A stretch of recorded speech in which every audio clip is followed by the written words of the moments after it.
Graça e paz, amados, passando aqui para poder ser bênção na tua vida mais uma vez. Desde já, muito obrigado por vocês me receberem em seus lares através deste vídeo. Para você que está chegando agora e ainda não me conhece, muito prazer, eu me chamo Pastor Tiago Matos e através deste canal eu quero ser bênção na tua vida. Amém? Aproveitando que estamos falando deste canal, quero te convidar para que você se inscreva. Vamos fazer com que a família Palavra de Esperança continue crescendo? Posso contar com a tua ajuda? Glória a Deus por isso. E se no final do vídeo você entender que foi bom, deixa o teu joinha para que sejamos justos. Vamos lá? Quero dividir algo com vocês que Deus falou no meu coração e eu tenho certeza que vai ser um material muito interessante. Nós vamos falar de Jonas. E a palavra fala que no livro de Jonas ele é narrado em 4 capítulos. Então desta vez eu vou fazer diferente. Eu vou fazer um vídeo equivalente a cada capítulo.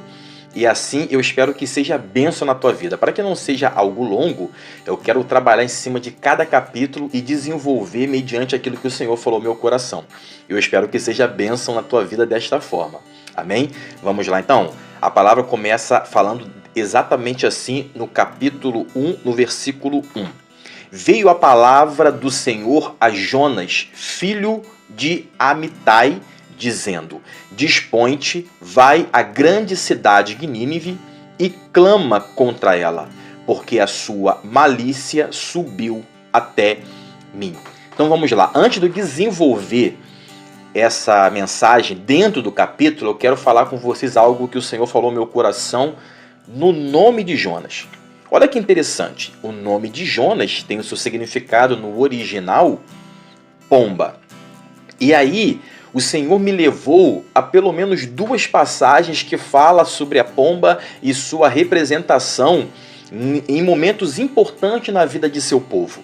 Eu quero dividir com vocês. Primeiro, em Mateus capítulo 3, no versículo 16 e 17, vai dizer assim, ó: Batizado Jesus saiu logo da água, e eis que se lhe abriram os céus e viu o Espírito de Deus descendo como pomba, vindo sobre ele. E eis uma voz dos céus que dizia: Este é o meu filho amado, em quem me comprazo. Olha só a ligação do significado de Jonas em uma passagem muito importante. Jesus veio como homem, o Espírito Santo é que fez com que o Jesus fosse gerado no ventre de Maria. Então aqui a gente percebe que a pomba, representando a presença do Espírito Santo, não é essa pomba que a gente vê hoje aí não, que simboliza uma paz falsa, né? Uma paz simbólica que na verdade não tem nada de paz. A única paz que o ser humano realmente consegue usufruir e que o faz descansar é a paz que vem do Espírito Santo de Deus. Não existe outra paz a não ser a que vem do Espírito Santo. Então aqui fala que quando Jesus foi batizado e saiu das águas, Jesus foi recebido pelo Espírito Santo através de uma pomba, né? O Espírito Santo, de uma forma corpórea, ele se apresenta a Jesus ali. E o que acontece no versículo 17? Uma voz brada naquele lugar: Eis aí o meu filho em quem tenho prazer. Ou seja, a pomba anuncia a chegada oficial de Jesus, apesar dele ter nascido e de todo o enredo que você conhece da gestação de Maria, da fuga para o Egito, né? Ele sai dali e 30 anos depois ele volta. Aqui é a oficialização de que o Salvador estava vindo para poder concretizar a possibilidade da eternidade fazer parte da tua vida e da minha vida. Então a pomba, né, que é o significado do nome de Jonas, aqui representa a chegada de Jesus Cristo para poder consolidar a eternidade na tua vida e na minha vida. Quando a gente volta em Gênesis, no capítulo 8, no versículo 11, vai dizer assim, ó: Ao entardecer, quando a pomba voltou, trouxe em seu bico uma folha nova de oliveira. Noé então ficou sabendo que as águas tinham diminuído sobre a terra. Mais uma participação importante aqui deste animal que tem representatividade para nós cristãos. O dilúvio veio, arrasou com a terra, e aí o que Noé faz? Ele envia essa pomba algumas vezes e ela voltava, simbolizando que a água ainda não tinha descido. Quando ela volta com uma folha de oliveira no seu bico, era a certeza de que as águas tinham baixado, né? Depois Noé libera ela de novo e ela não volta mais, porque consequentemente ela encontrou lugar para poder repousar. Então, aqui em Noé também fala o quê? De um momento, de um simbolismo de que os dias de dilúvio passaram e a pomba trouxe a notícia de que uma nova vida, uma nova história começava na humanidade. Da mesma forma que a pomba anunciou Jesus Cristo oficializado, batizado, caminhando na direção da crucificação para salvar você e eu, a pomba aqui também fala que as águas desceram. Olha que coisa maravilhosa. A pomba veio para anunciar a salvação, veio anunciar o fim do dilúvio.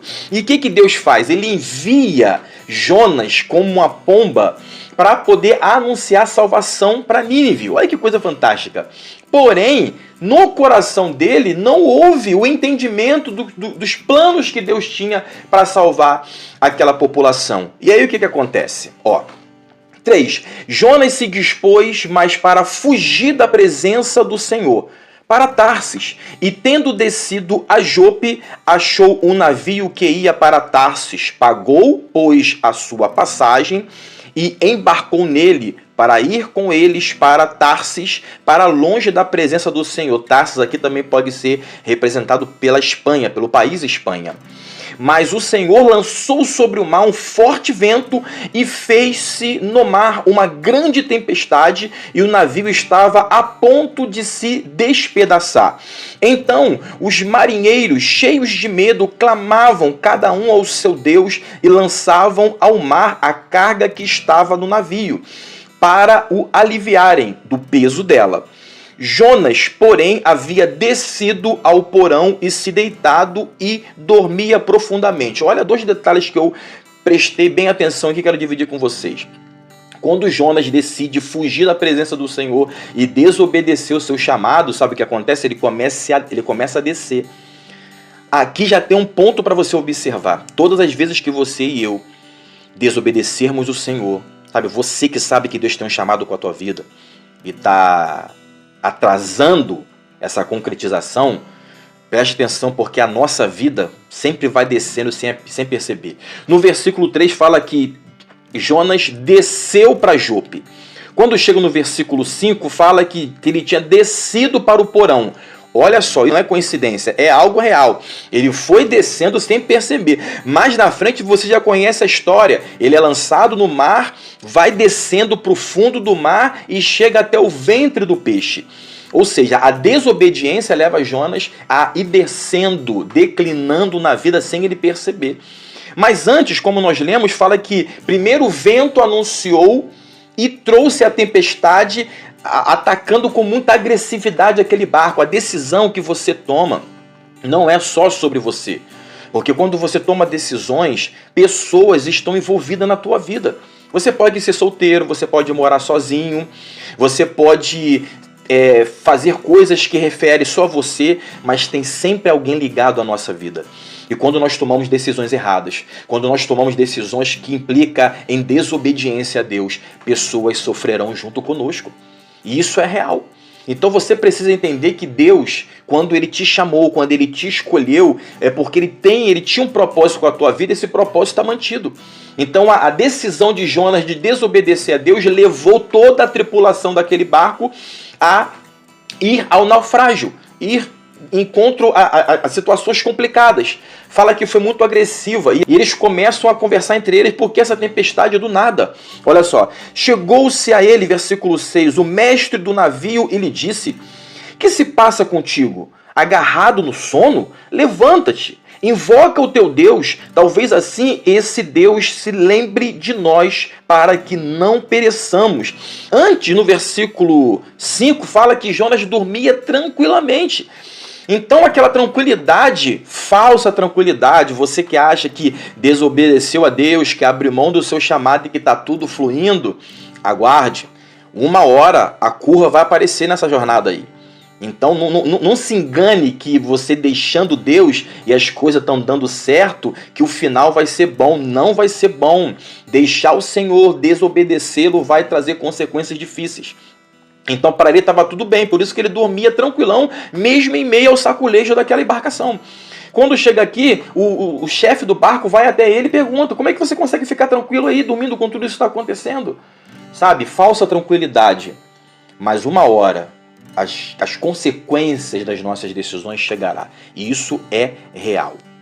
Versículo 7. E diziam uns aos outros: vinde e lancemos sorte, para que saibamos por causa de quem nos sobreveio este mal. E lançaram sorte, e a sorte caiu sobre Jonas. Então lhe disseram: declara-nos agora por causa de quem nos sobreveio este mal.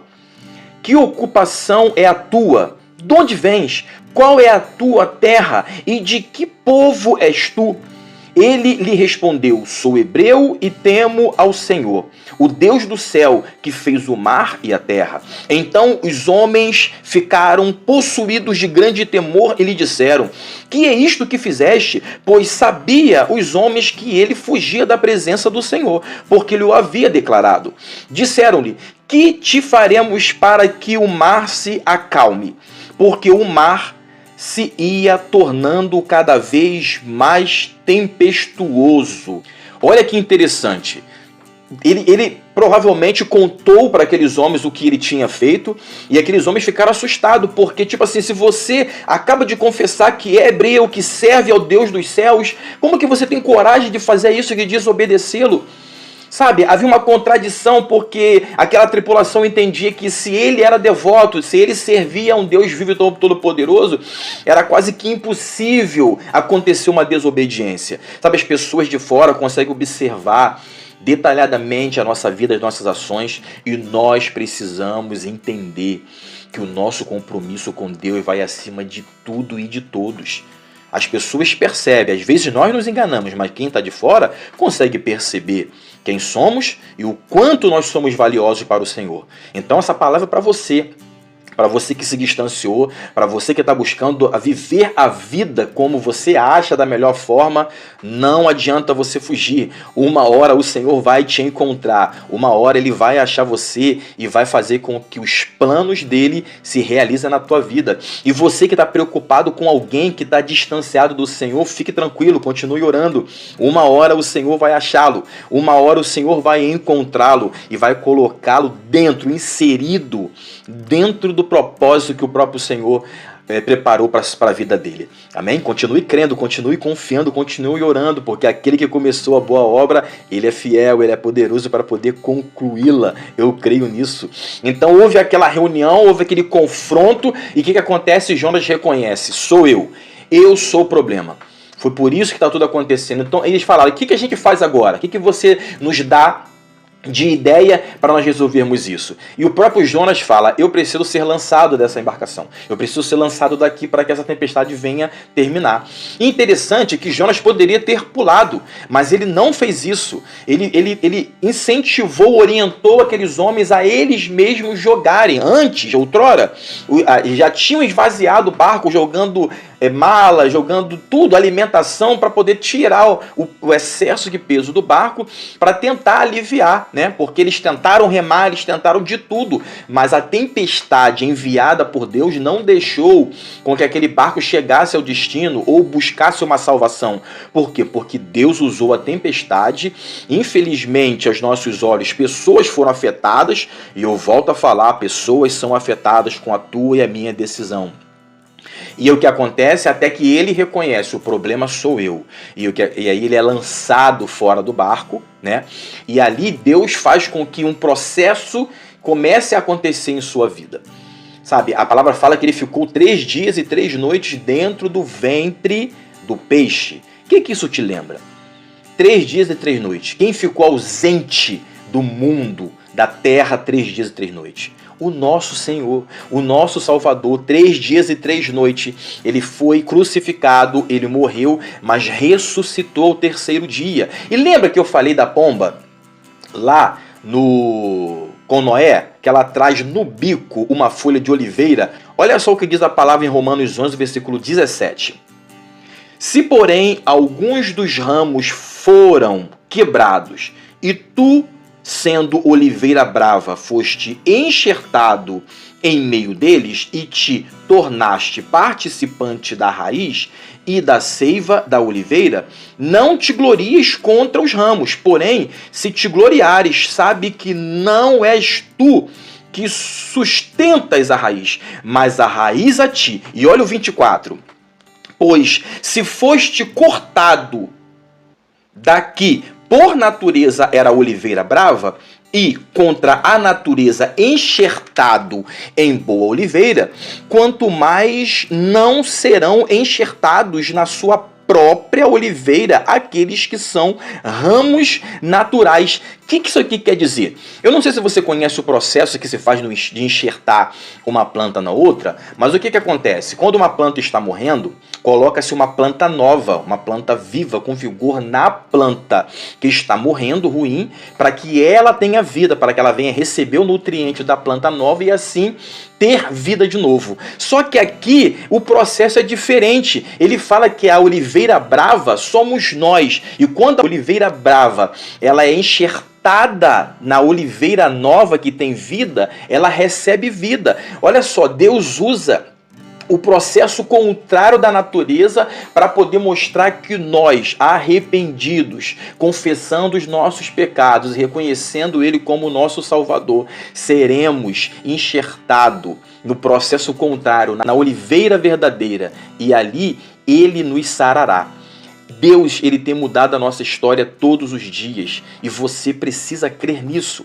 No nome de Jesus. E da mesma forma que Jonas recebe a oportunidade de conserto, isso no capítulo 1 ainda falando, Deus, Ele faz para você e para mim, Ele cria para nós uma nova oportunidade de reconciliação, de ouvir sua voz, de ouvir o seu chamado e ir na direção do que Ele planejou para a nossa vida.